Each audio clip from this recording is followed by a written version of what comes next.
This video is on Unbroken. Let us dive right in. Hey, what's up? Welcome. I'm Dr. TJ, a Harvard trained surgeon and a motivational speaker. In this channel, it is all about you.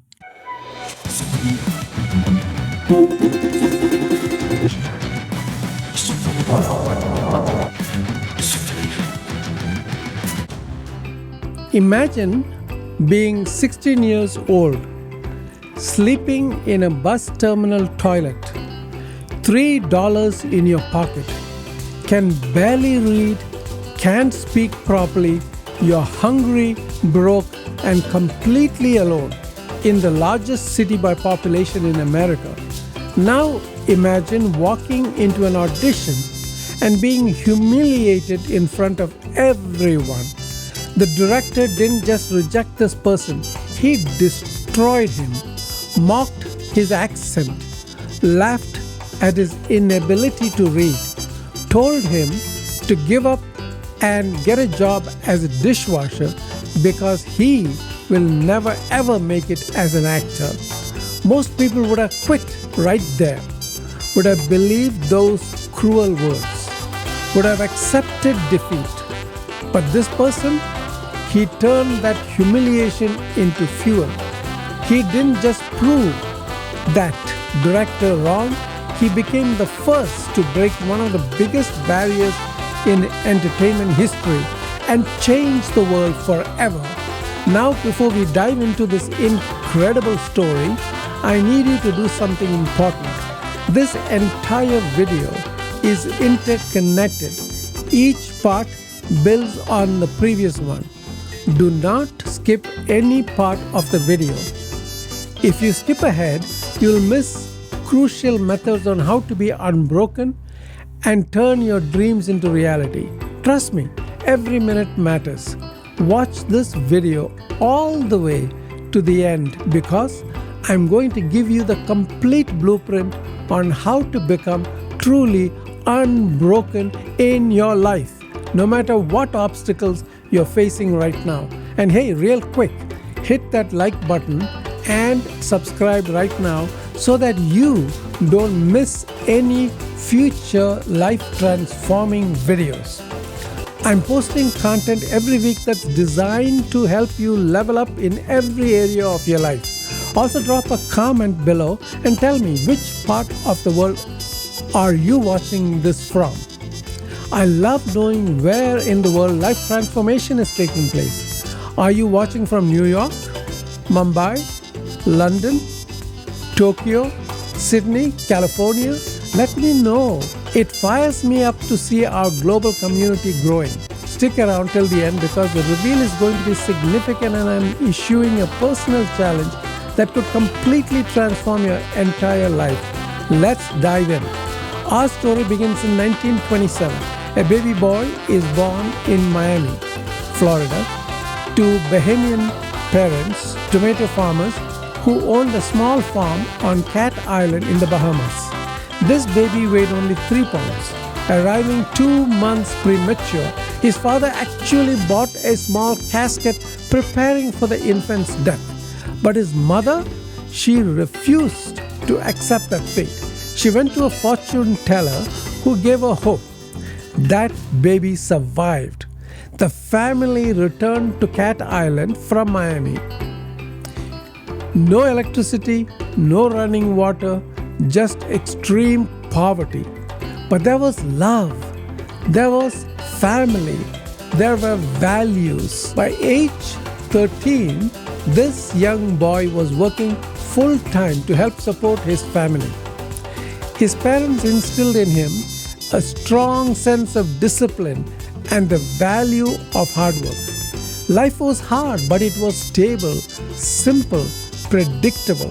Then they moved to Nassau, the Bahamian capital, when he was 10 because it was increasingly difficult to make a living on Cat Island. It was there that he encountered cinema. Even at a young age, he recognized the ability of cinema to expand one's view of reality. Something magical stirred in his soul. At 15, he was sent to Miami, his birthplace, to live with his brother to forestall a growing tendency towards delinquency. Growing up, he had been exposed to the harsh realities of racism. He often faced prejudice that made it clear his options would be limited. He could not adjust to the racism in Jim Crow, Florida. At 16, with just $11.35 in bus fare and minimal education, he headed to New York City, chasing a dream he couldn't even articulate yet. Everything was about to change. New York City, 1943. 16 years old, alone. He slept in the toilet in a bus terminal. He did menial jobs. He worked as a dishwasher in Harlem, barely making ends meet. But he had this burning desire. He did not even know where it came from. He wanted to be more, something greater. One day he saw an ad from the American Negro Theater. He wasn't looking to be an actor. He had absolutely no interest in acting at that time, but something told him to go. He walked into that audition with hope. They handed him a script. He couldn't read it fluently. His Bahamian accent was so thick, people could barely understand him. The director stopped him mid-sentence. In front of everyone, he tore into this young kid. You can't read. You can't speak. Stop wasting my time and go get a job as a dishwasher where you belong. The room laughed. This 16-year-old boy, broke, hungry, alone, barely literate, was humiliated. He left the theater destroyed. But here's where the magic happened. Instead of accepting defeat, he took that rejection as a challenge. He resolved to become an actor, if only to prove that man wrong. He saved up enough money to buy a radio. Every single night after washing dishes, he would go home, plug in that radio, and repeat everything he heard until he fell asleep. He practiced speaking by repeating everything from the radio programs for months, working to eliminate his accent. For the next 6 months, he worked doggedly to improve his reading. He found an elderly Jewish waiter who sat with him every night, helping him learn to read using newspapers every single night for 6 months straight. Then he went back to that same theater and auditioned again. They rejected him again. But this time, he noticed they didn't have a janitor. So he made them an offer. Let me be your janitor. Let me clean your toilets, sweep your floors, and in exchange, let me study. The administrators were so impressed with his determination that they said yes. Therefore, this young man, who could barely read 6 months earlier, became a janitor by day and a student by night. His teachers had little faith in him. They did not believe he had what it took. Then one night, the star of this student production, a young man named Harry Belafonte, could not perform. They let our protagonist substitute. The personality that had failed to impress his teachers in the classroom proved incandescent on stage. A Broadway director saw him and offered him a small role in Lysistrata. He flubbed his lines on opening night, but critics and audience were charmed. The play closed quickly, but another producer offered him a job with the touring company of Anna Lucasta, from janitor to the stage. But the real battle was just beginning. The 1950s and 60s Hollywood was notorious for its limited and often derogatory portrayals of black characters.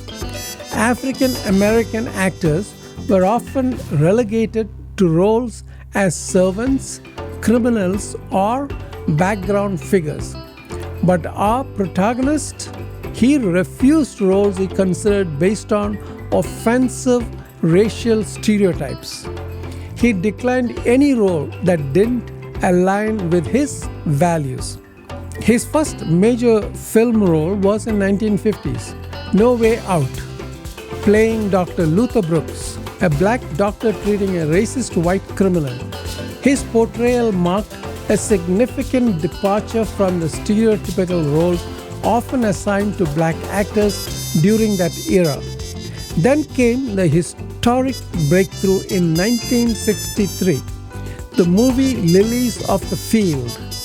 He became the first African American to win an Academy Award for Best Actor, a barrier that had stood for over 3 decades. Think about that. A kid who slept in a bus terminal, who was told he'd never make it, who cleaned toilets for the privilege of learning, now holding an Oscar. Think about that. He later said, "I am the me I choose to be, not the me society tells me to be, not the me that racism tries to limit. The me I choose to be." End quote. Then, the ultimate impact in 1967, his greatest year. 3 massive films, To Serve With Love, In the Heat of the Night, and Guess Who's Coming to Dinner.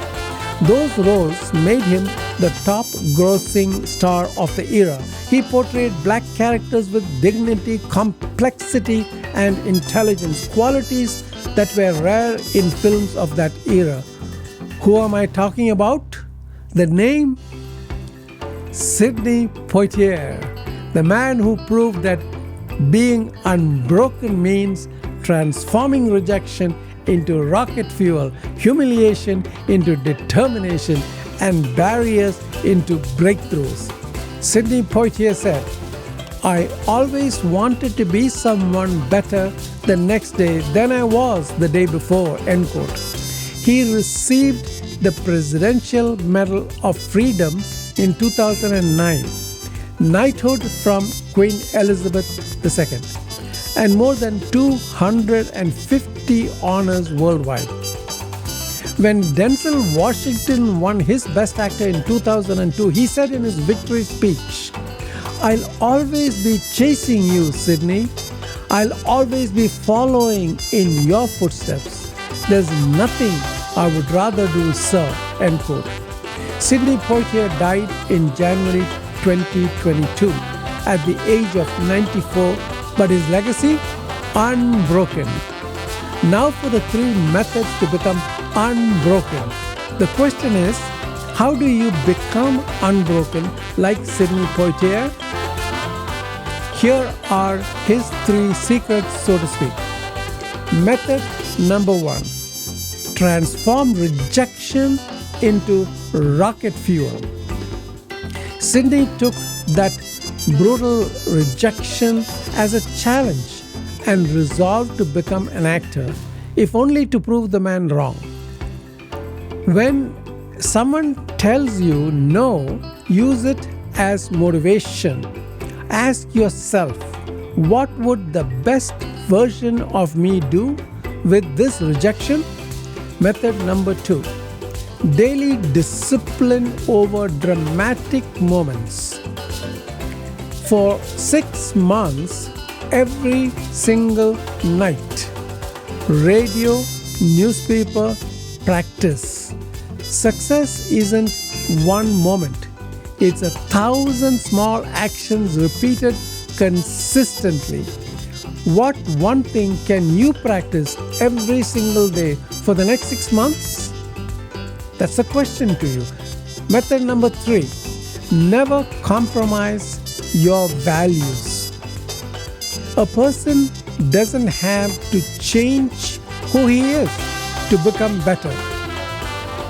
Sidney declined film roles he considered based on offensive stereotypes.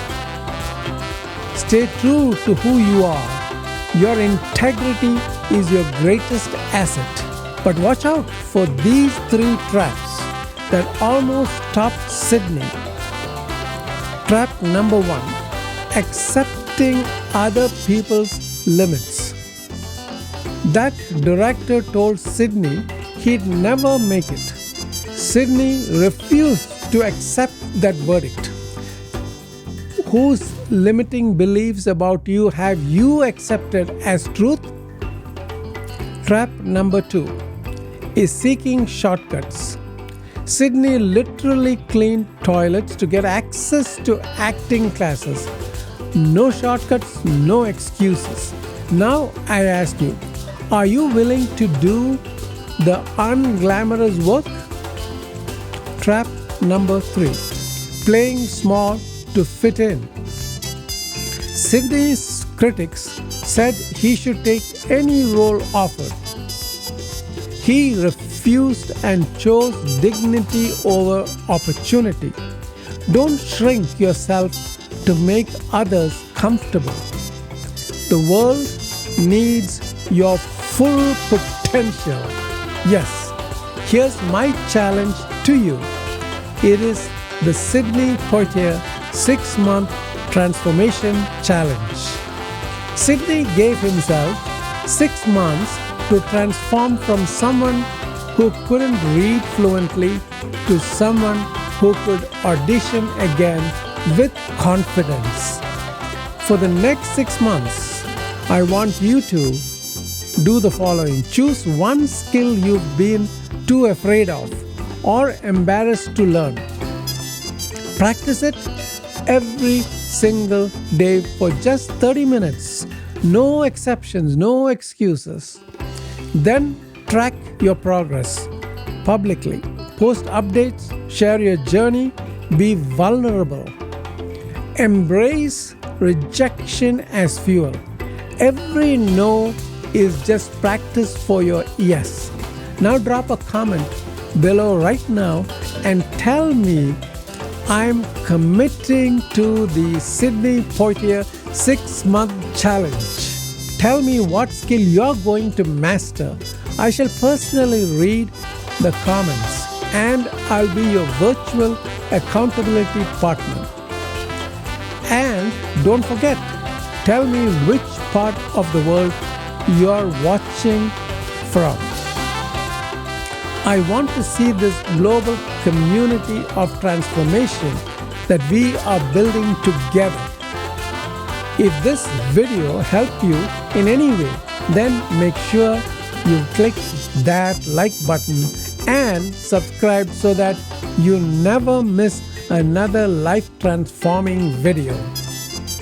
Remember Sydney's powerful words. I've learned that I must find positive outlets for anger or it will destroy me.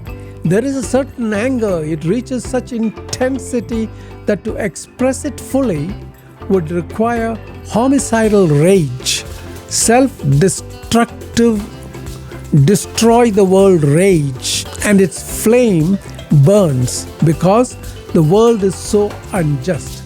I have to try to find a way to channel that anger to the positive, and the highest positive is forgiveness. End quote. Whatever rejection you faced, whatever obstacles in your way, whatever people have told you that you can't do, you have the power to prove them all wrong. Sydney Poitier started with $3 and a bus terminal toilet. Remember, where you start does not determine where you finish. Remember that. You have everything you need to be unbroken. Now go out there and show the world what you're really made of. I'll see you in the next video. Click on the video that you see on your screen. Stay unbroken.